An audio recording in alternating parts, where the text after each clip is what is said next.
really unnecessary programs, especially Instagram stories, because if I ask you, what do you see on your Instagram story, it will always be someone else's lunch, or someone else's dinner, and someone else's go to somewhere else. It is not really a important information that you have to check all the time, but it is very classic of us swiping it every day. So we're going to have Ellen to talk about this topic. Let's welcome Ellen. Hi everyone, I'm Ellen. Hi. So today I want to talk about how Instagram affects our mental health. So the outline of my speech today will start from an introduction, then I'll talk about the disadvantage and advantage of using Instagram, and then I'll draw a conclusion. So before I start, I want to ask two questions. You can either raise your hand or bear your answers in mind. So the first thing is scrolling through Instagram pages, the first thing you do in the morning. Okay, so as for myself, the answer is positive because I always think that I need some way to wake myself up. So the result will be like when I read the post, I will go asleep again. So, and the second question is, how much time do you spend on Instagram every day? Is it 10 minutes and half an hour or an hour? For me, it's half an hour, which is less than I have expected. But I think because the purpose of asking this question is that I think most of the people consider it only takes 10 seconds to read a story or 30 seconds to read a post. But they never thought of the accumulated amount of time that can be caused when you frequently check your Instagrams. And so, why do I want to talk about this? This is based on my personal experience. When I came into college, I started to follow some people who I don't really recognize them, who are the students from the same department as I was in, or either just some friends of my friends. So I started to feel a great burden when I started to post stories and posts because I think that people might have a chance to misunderstand me, or they have a different kind, they might judge me in a different way than I thought. So that's the first reason. And the second reason is that during the summer vacation, I think most of us have nothing to do except for staying at home. And it's a time when I feel that Instagram brings me loneliness and makes me feel that I'm useless because I saw stories of my friends engaging in some academic activities as well as taking internship. But at the same time, I didn't consider me doing something useful. So that's a time when I feel that I'm goofing off of my summer vacation. So these two reasons, actually some researchers have researched about this kind of phenomenon. So I'm going to talk about this. First, we'll start with all the negative effects that social media can cause.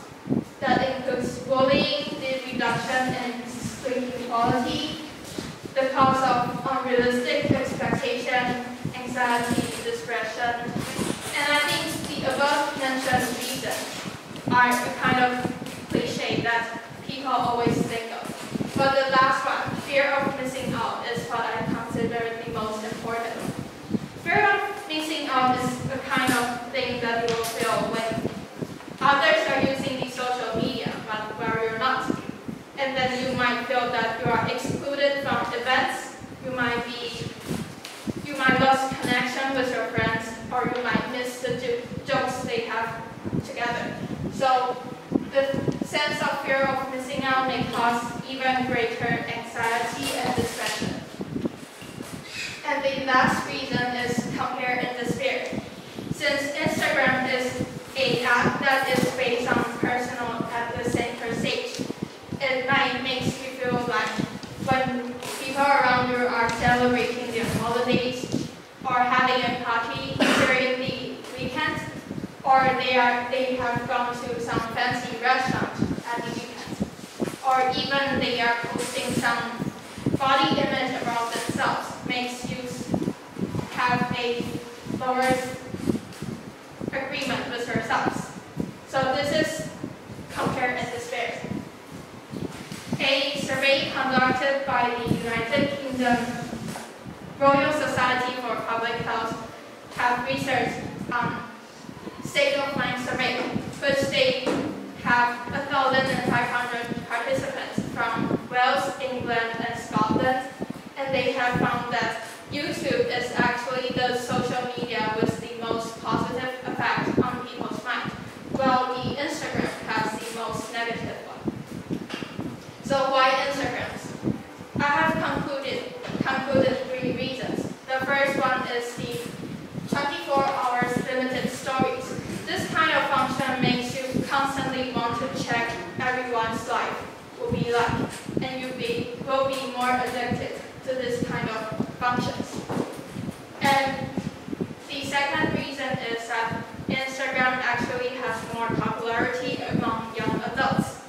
So, and the third reason is the function of followers and likes, because it's more vivid on Instagram than on Facebook. So people might be more easily to build their self-esteem on the amount of followers and likes they receive. And there are also research found out that having the usage of social media is kind of related to having a drug, because they stimulate the same part of your brain. So are there any advantage? I say yes, because I still use Instagram nowadays. So what are the advantages? So you might be easy to exchange new information with different kind of people from different regions. And the second reason I consider important is because I have difficulties deciding my suppers, my lunch every day. So I need recommendations. And the third reason is that I often reply messages and stories of my intimate friends from high school. So that's a time when you feel warmth, when people remember you and are willing to keep in touch with you. Because I think it's kind of awkward for people nowadays to constantly ask, oh, how are you recently, to some people you want to keep in contact. But the function of stories makes it easier for you to keep in touch with the people you like. So all in all, I think the purpose of my speech is not to say that, oh, Instagram is so bad that you have to stop to use it, or it's so good that you should keep using it. I want you to know that there's a balance between the advantages and disadvantages.